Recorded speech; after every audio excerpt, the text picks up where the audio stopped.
হুজুর, আমরা জানি আপনার বাবা আব্দুল আলিম এদেশের একজন সর্বজন শ্রদ্ধে বুজুর্গ পীর ছিলেন। তার এই ধারাবাহিকতায় আপনিও একজন বিশিষ্ট শিক্ষাবিদ ও ইসলামী গবেষক হিসেবে নিজেকে নিয়োজিত করেছেন। আপনি কি বলবেন, যে কোনো মানুষ ইসলামে প্রবেশের ব্যাপারে সে একেবারে স্বাধীন, ইচ্ছা করলে সে মুসলমান হতে পারে অথবা নিজের ধর্ম সে স্বাধীনভাবে পালন করতে পারে, কিন্তু যখনই একজন ইসলাম গ্রহণের পর ধর্ম ত্যাগ করবে, শরিয়া আইন অনুযায়ী তাকে মৃত্যুদণ্ড দেওয়া হবে? এটি কেন? বিসমিল্লাহির রহমানির রহিম। আলহামদুলিল্লাহি রাব্বিল আলামিন। আসসালাতু ওয়াসসালামু আলা রাহমাতিল আলামিন ওয়া আলা আলিহি ওয়া আসহাবিহি আজমাইন। মহান আল্লাহ পাক সূরা আল বাকারার 256 নম্বর আয়াতে বলেন, লা ইকরাহা ফিদ্দিন কাদ তাবায়্যানার রুশদু মিনাল গাই। দিন বা ইসলাম গ্রহণের ক্ষেত্রে কোনো জবরদস্তি বা বাধ্যবাধকতা নেই। সঠিক পথকে ভ্রান্ত পথ থেকে সুস্পষ্টভাবে পৃথক করা হয়েছে।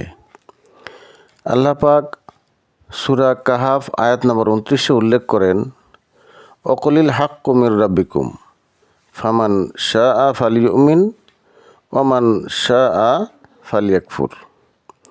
আর হে নবী সাল্লাল্লাহু আলাইহি ওয়াসাল্লাম, আপনি বলে দিন, সত্য এসেছে তোমাদের রবের নিকট হতে, কাজী যার ইচ্ছে ঈমান আনুক আর যার ইচ্ছে সত্য অস্বীকার করুক।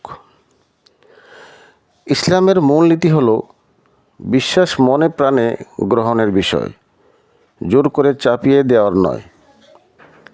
ইসলাম মানুষকে আল্লাহ প্রদত্ত বুদ্ধি ও যুক্তি দিয়ে সত্য খোঁজার স্বাধীনতা দেয়,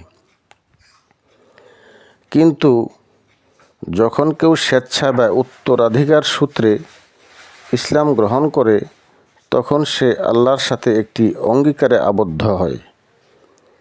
ইসলাম কেবল একটি ধর্ম নয়, বরং একটি পূর্ণাঙ্গ জীবন ব্যবস্থা। তাই অনুসারী হিসাবে এর বিধিনিষেধ, নামাজ, রোজা, হালাল হারাম মেনে চলা বাধ্যতামূলক। এটি ঈমানদার বা বিশ্বাসীর ফ্রিডম ফ্রম বা ধর্ম থেকে মুক্তি নয়, বরং ফ্রিডম ফর বা ইসলাম অনুযায়ী জীবন গড়ার স্বাধীনতা।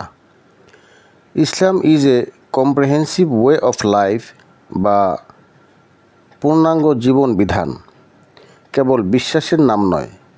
একবার কেউ স্বেচ্ছায় আশহাদু আল্লা ইলাহা ইল্লাল্লাহু ওয়া আশহাদু আন্না মুহাম্মাদান আবদুহু ওয়া রাসূলুহু বলে ইসলাম গ্রহণ করলে, তিনি আল্লাহর আইনের অনুগত হতে প্রতিশ্রুতিবদ্ধ হন। ইসলাম গ্রহণ হল স্রষ্টার সাথে বান্দার একটি চুক্তি।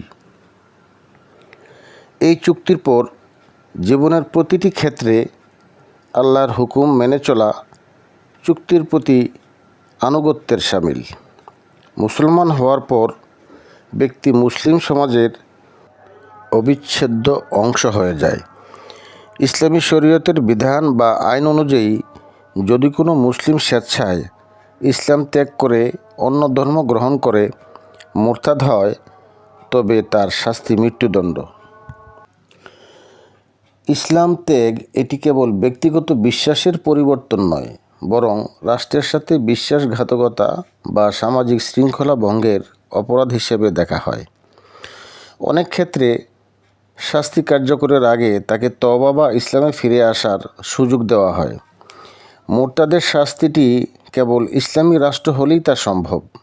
যারা মুসলিম নয়, তাদের নিরাপত্তা নিশ্চিত করা ইসলামের দায়িত্ব। তাদের উপর কোনো জবরদস্তি করা যাবে না। মূল কথা হলো, ইসলামে প্রবেশের দরজা সবার জন্য খোলা, কিন্তু একবার প্রবেশ করার পর তা থেকে বের হয়ে যাওয়া বা ধর্ম ত্যাগ ইসলামী আইনের দৃষ্টিতে অনুমোদনযোগ্য নয়। মহান আল্লাহ পাক যেন আমাদেরকে ইসলামের উপর অবিচল থাকার তৌফিক দিন। আমিন।